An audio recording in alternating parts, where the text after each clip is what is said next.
In the early morning hours of April 1st, 2003, a crack team of the best special forces operators from every branch of the U.S. military converged on Saddam General Hospital in Nasiriyah. Their mission was to save a captured army soldier named Jessica Lynch. But this was no ordinary mission. Relying on information from a dubious source, the team had to bypass standard rules of engagement to enter a hospital compound that was converted into a fortress by Saddam's regime loyalists, the Fedayeen. However, this did not stop them. As special operators searched the hospital methodically, they believed they found Jessica curled up on a hospital bed. The operators identified themselves as American soldiers. The frightened PFC pulled the sheet from her face and said what they'd all been hoping for. "I'm an American soldier, too." How a 19-year-old girl from rural West Virginia ended up here is like many people from economically depressed areas of the U.S.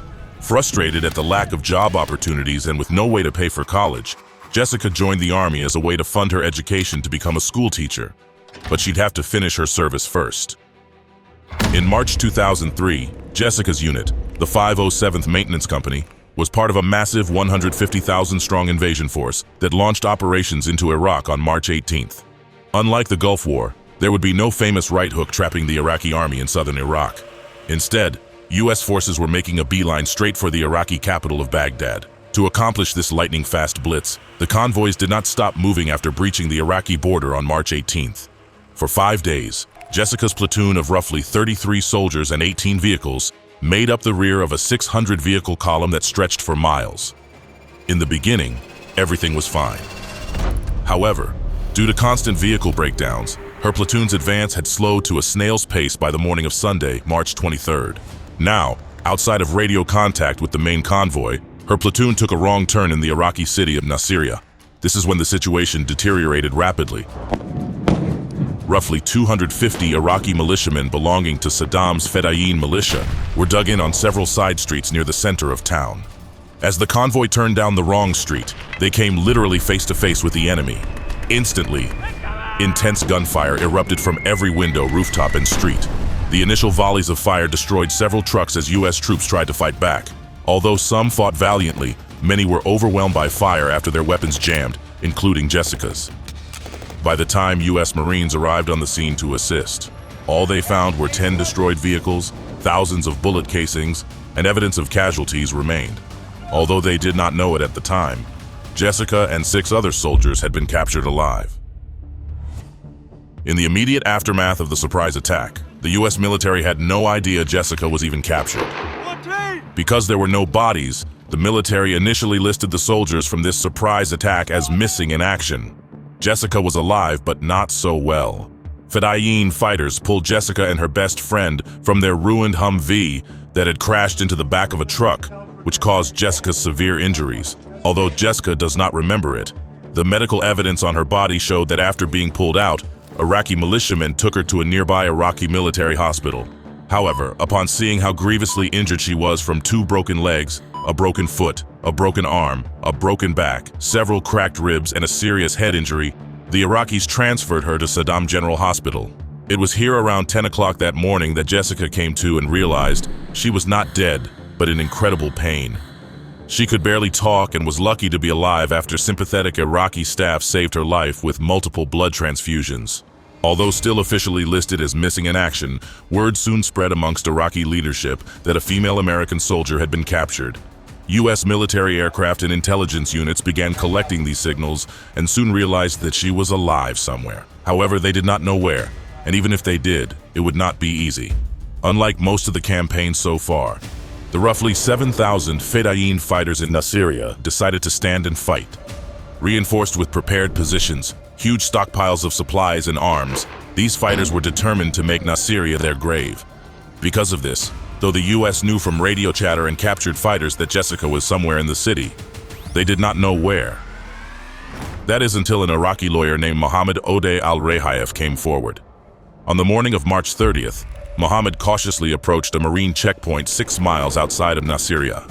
As he walked closer to the Marines, they drew their weapons and began yelling at him to stop. Mohammed did as he was ordered, since the Marines didn't know if he had a concealed weapon or explosive device on him, as many Fedayeen fighters wore civilian clothing. As the Marines approached him, Mohammed told them he had important information about an American prisoner. the Marines realized he was talking about Jessica and soon had him ferried to the rear, where a translator could accurately describe his story. And it was more than the US could have ever hoped for. According to Mohammed, the Iraqis were holding an American prisoner with blonde hair hostage at Saddam General Hospital in Nasiriyah. Because of her extensive injuries, the Iraqis were holding her there until she recovered well enough to travel northward, where they had taken her comrades. The Iraqis were keeping her under close guard, which was later confirmed by Jessica herself that special Fedayeen guards with masks on kept an eye on her 24/7. When pressed as to how he knew this information, Mohammed claimed his wife worked there as a nurse. While the Americans wanted to trust him, it was hard to. Why would an Iraqi voluntarily assist them in finding one of their own? Was he setting them up for a trap? The US didn't know for sure, but to test his loyalty, they asked him to go to the hospital himself and confirm what his wife saw. Mohammed went to the hospital at a great personal risk to himself. Under the guise of wanting to meet with his wife at work, he looked around for Jessica.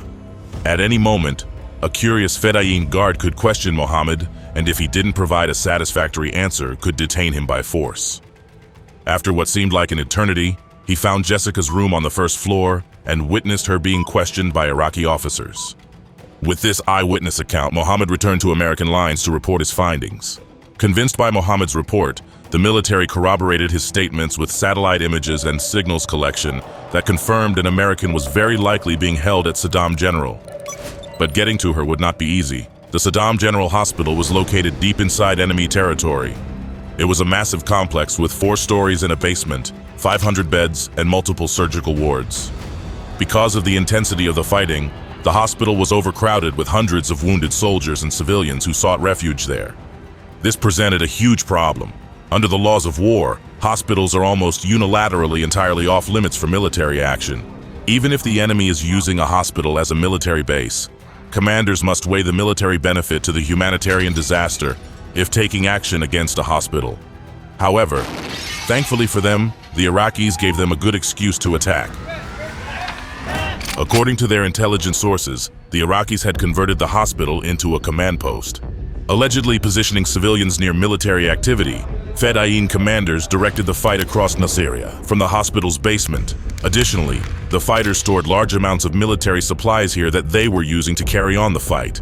Raiding the hospital would not only save Jessica, but would disrupt hostile operations in the area. Because of this, the highest echelons of American commanders approved the rescue operation, but they would have to act fast.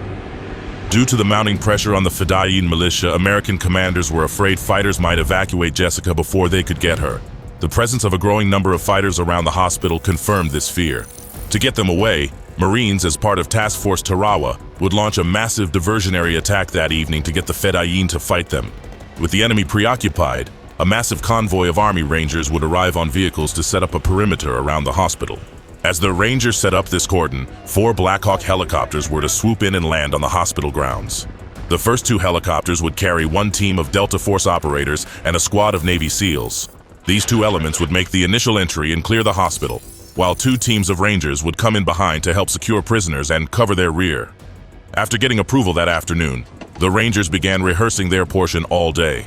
Speed was of the utmost importance. They could not afford to get bogged down in side streets fighting militiamen on the way to the hospital. Instead, their orders were to roll through everything no matter what to prevent Fedayeen fighters from attacking the hospital during the raid. Throughout the day, the Army Rangers rehearsed exactly what they would do. Right after the SEALs and Delta made their entry, they would come in behind to secure secondary rooms and hallways. Any prisoners would be secured for safety reasons until the Tier 1 operators found Jessica. And although Mohammed said she was on the first floor, they didn't know that for sure. She could be anywhere in one of several hundred rooms, each one potentially hiding fighters ready to attack in a surprise assault on the Americans. But they could not let that stop them. As the sun went down over Nasiriyah, the Rangers mounted their vehicles while the assault elements boarded their Black Hawk helicopters. As the convoy began snaking its way through the rubble-strewn streets of the city, the Rangers could hear an intense gun battle on the other side of the city. As the convoy made its way towards the hospital, everything was dead quiet. The plan was working perfectly. As the Rangers dismounted from their Humvees and armored fighting vehicles, the 4 Black Hawks began their descent into the hospital. According to aerial photographs, there was a large courtyard behind the hospital where the helicopters could disembark the assault teams and hover while waiting for the all-clear. And that is when something unexpected happened. As seen in this actual footage, The first helicopter began easing its skids onto the ground when the pilot felt the aircraft starting to sink. Unknown to the Americans, the Iraqis had been using the courtyard as a dump for the hospital, and the Black Hawk was quickly sinking into the mountain of trash. Quickly pulling up so as to avoid crashing, the SEALs and Delta operators got off via fast rope into the courtyard and began their assault. They used an explosive charge to breach the door when they got to the door. This would hopefully set off any booby traps the Iraqis may have laid for them before making entry. With smoke still in the air, the SEALs and Delta operators rushed in and began methodically searching the hospital. As the operators advanced through the corridors, they threw stun grenades down hallways and rooms, hoping to stun whoever was inside. They could not risk throwing random grenades everywhere lest they accidentally hurt Jessica. As they were doing so, the two Ranger assault teams from the other two Black Hawks landed and began assisting the SEALs and Delta operators. Every Iraqi they found, they secured for safety. Even though there were plenty of patients and staff there, the Rangers couldn't take any chances if they were hiding a gun or grenade, something they had been accustomed to in the intense engagement in Nasiriyah. The assault teams kept clearing room after room of patients and staff, but there was nothing else beyond the echo of flashbangs and the shouts of orders in broken Arabic. Although there had been a massive Fedayeen presence there, they had not encountered a single fighter, but that didn't mean they wouldn't. After about 30 minutes of searching, the teams had only secured a tiny portion of the hospital and still had no idea where Jessica was. That is when they took a huge risk. During the search, the Delta operators found a doctor who claimed he could take them to Jessica. Unsure if they could trust him or not, the teams decided to take a chance and follow him, since the thought of clearing several hundred more rooms was an even more dangerous proposition. The doctor showed them a dimly lit room. As the team made their way down a corridor, the Delta operators burst through the door and announced, "We're American soldiers and we're here to rescue you." Jessica, who had been hiding underneath her blanket to shield herself from what she thought was an attempt by the Iraqis to take her life, whimpered, "I'm an American soldier too," when she saw the flak jackets and gear of the operators. Upon seeing Jessica, the Rangers began securing Iraqi civilians in the room while an Air Force pararescue man came up to question Jessica on her medical status.